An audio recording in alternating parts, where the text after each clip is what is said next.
Dragon with Metal Nexus, and my guests today are Atala with Kyle, Jeff, and John.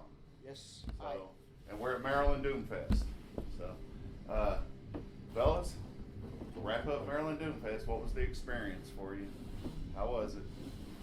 Amazing. Yeah.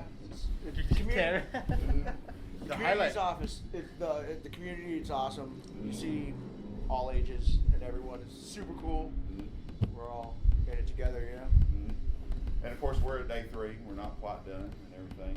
Of course, the Atala set was amazing. I Thank you. expected no less and everything. And of course, I interviewed the current album, Shaman's Path of the Serpent. And how has reception been on that album since its release? It was surprising, you know, like people seem to really like it. We were doing something so different to us, like we weren't sure if people were gonna like it, you know, and so the fact that the majority of what we hear is really good was surprising to us, you know. So happily surprising. Yeah. It was surprising. I think it's went well. I mean, Yeah. from my point of perspective and everything. Yeah. And of course, it was independently released. Yeah. Yes. Which is, to me, a big plus.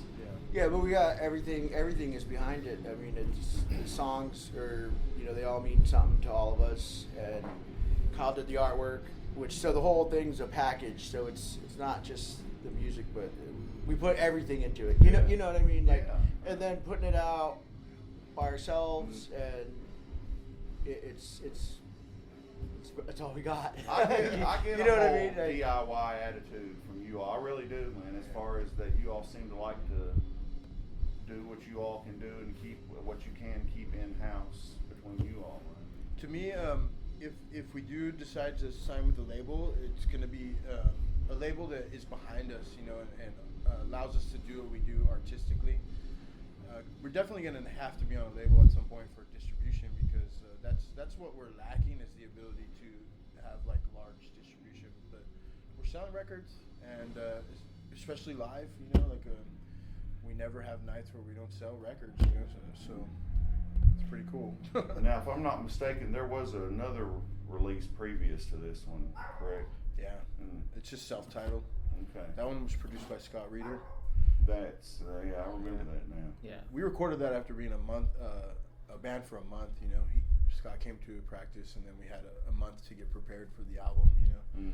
and so we really like what we did, but we outgrew what we were doing really quick, because by 6 months in, we were a completely different band. You know, and really finding where we're at together. You know, and the new one is more like a cohesive piece that we co-wrote together, and it really has more of a piece of everyone, you know. I Yeah. got you.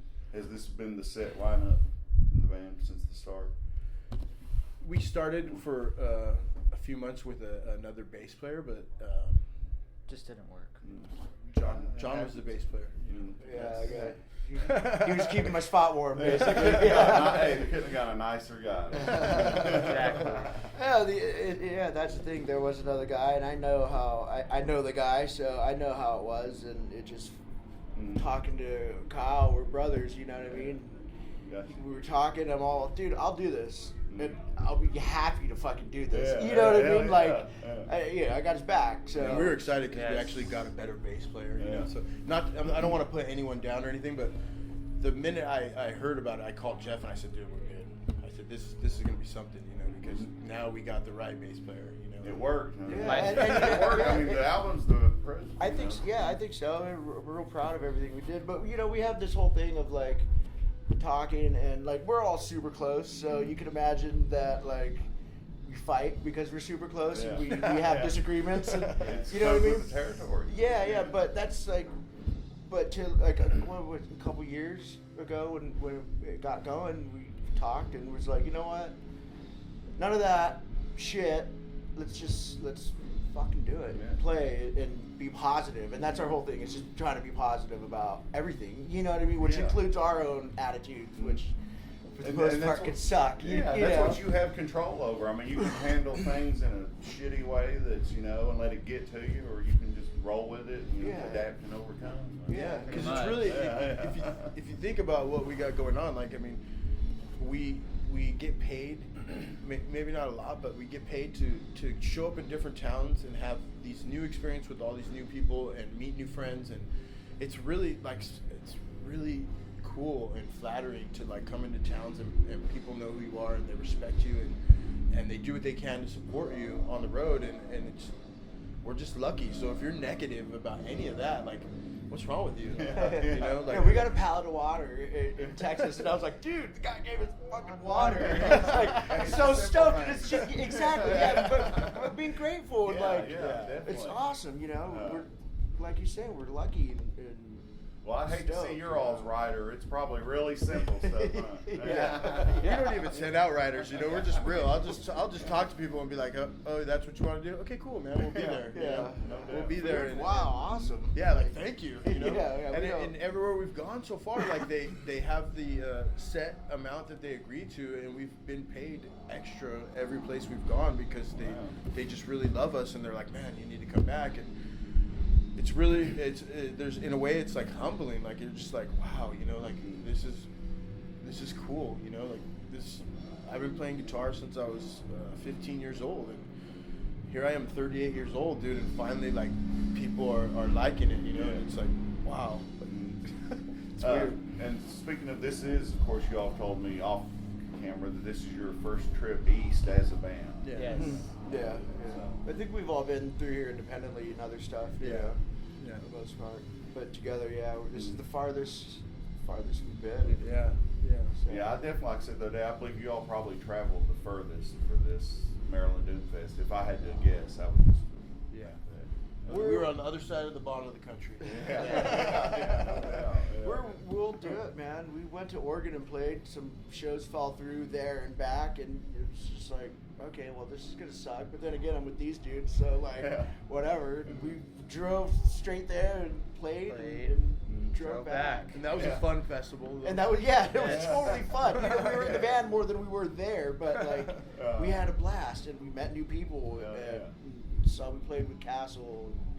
And again, you know, what I mean? So They it's were cool to amazing. they're really good. And they're nice people too. And they're really super friendly. Like, we've enjoyed being friends with them.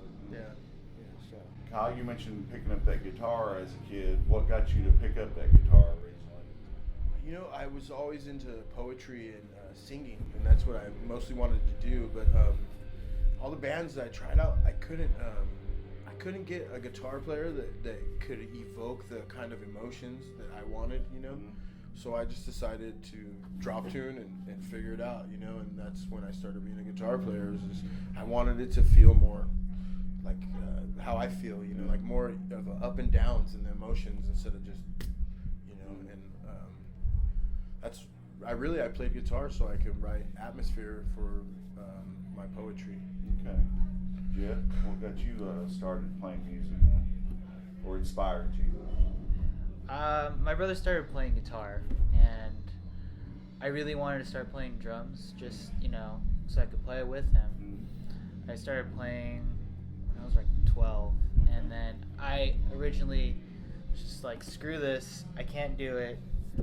And then about a year later, I saw my brother, and he was like playing my drums, and he's just like, what are you gonna do about it, you know, like, show me what you got. And I was just like, okay. And then from Did there you show on, his ass? I did actually. It was to the point where, because my brother would always take a nap from coming home from school, and he'd throw shoes at me. He'd be like, shut up, I'm trying to sleep. And I'm like, fuck, dude, like, You challenge me, man. pretty much. And then here I am now, because I just pretty much pushed myself to play. Holding it down. Holding it down, Hell man. yeah. Yeah, he does. John, what inspired you, man? Probably my dad and just the cool music he listened to growing up. Just like classic rock, Hendrix, and, you know, Cream, into UFO and shit like that. I bought a UFO record and a Robert Trower record, shit like that. You know what I mean? Like, I don't know. You have no choice in these things. Yeah. You know how it is, man.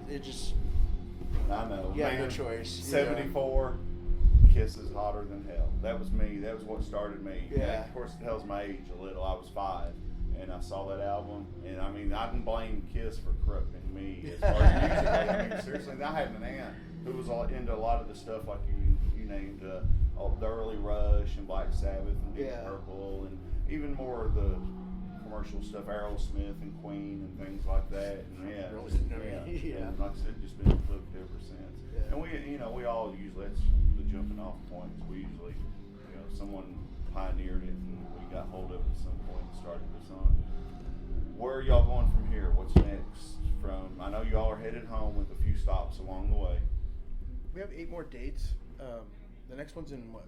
South Carolina. Oh, okay. Was Spartanburg? Spartanburg. Okay. Spartanburg. Would be, I'm not sure, Ground Zero?